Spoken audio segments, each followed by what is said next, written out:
Bismillahirrahmanirrahim. Assalamualaikum warahmatullahi wabarakatuh. Baiklah, di sini saya akan membacakan sebuah riwayat Nabi yang berbahasa Arab Melayu untuk memenuhi tugas individu mata kuliah Arab Melayu. Sebelumnya, yang saya hormati Ibu Umi Habibah MPD selaku dosen pengampu mata kuliah Arab Melayu. Baiklah, saya mulai. Bab pertama yaitu hijrah ke negeri Habsyah. Dalam masa menghadapi rintangan dan permusuhan yang hebat itu, Nabi Muhammad telah memberi izin kepada sahabat-sahabatnya untuk hijrah atau mengungsi ke negeri Habsyah, Ethiopia, suatu kerajaan di benua Afrika. 10 orang laki-laki dan 5 orang perempuan berangkat ke tempat itu. Setelah 3 bulan lamanya mereka tinggal di sana, barulah mereka kembali ke negeri Mekah. Kemudian bab kedua, memutuskan perhubungan. Setelah orang-orang kafir itu melihat segenap usahanya yang tersebut tiada juga memberikan hasil, mereka mencari jalan lain pula.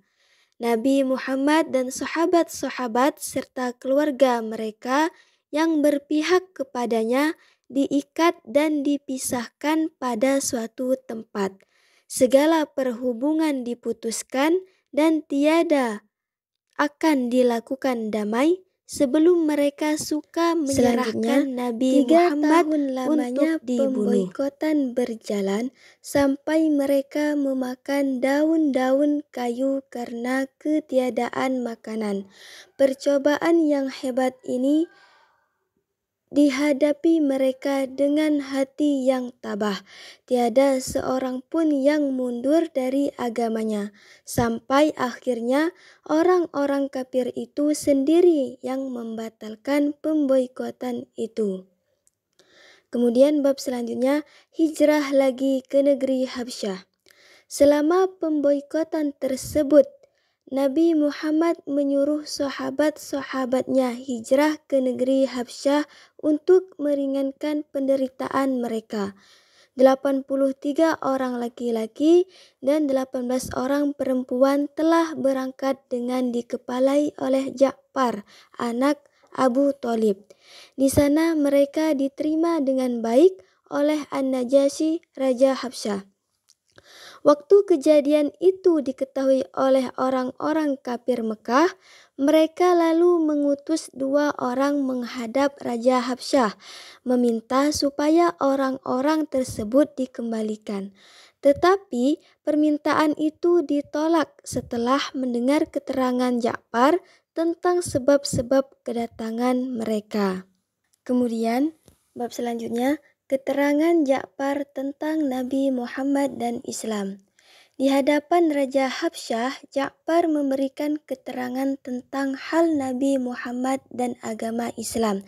Katanya, "Wahai Raja, kami ini dahulu orang jahiliyah yang menyembah berhala, memakan bangkai, melakukan yang keji-keji, memutuskan silaturahmi, berbuat jahat kepada tetangga, yang kuat di antara kami memakan yang lemah, sehingga Allah mengutus kepada kami seorang Rasul dari antara kami, yang kami kenal keturunannya, benar perkataannya, jujur dan menjaga kehormatan dirinya.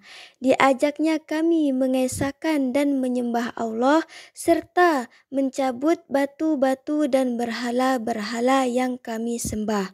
Disuruhnya kami berkata benar, jujur, menghubungkan silaturahmi, berbuat baik kepada tetangga, menahan diri daripada yang haram, dan menumpahkan darah. Dilarangnya kami berbuat keji-keji, berbohong, dan memakan harta anak yatim. Disuruhnya kami mengabdi hanya kepada Allah, jangan menyekutukan Dia dengan sesuatu pun. Kemudian disuruhnya kami sembahyang, berzakat, dan puasa. Sebab itu kami pun lalu membenarkan Dia dan beriman kepadanya. Kemudian diterangkannya pula bahwa Kedatangan mereka ke negeri itu adalah untuk memperlindungkan diri daripada aniaya penduduk Mekah yang memaksa mereka supaya kembali menyembah berhala. Raja Habsyah ini seorang yang beragama Kristen. Kemudian masuk Islam di hadapan Ja'far dan milah dalam agama Islam. Kemudian bab selanjutnya, utusan Kristen Najran.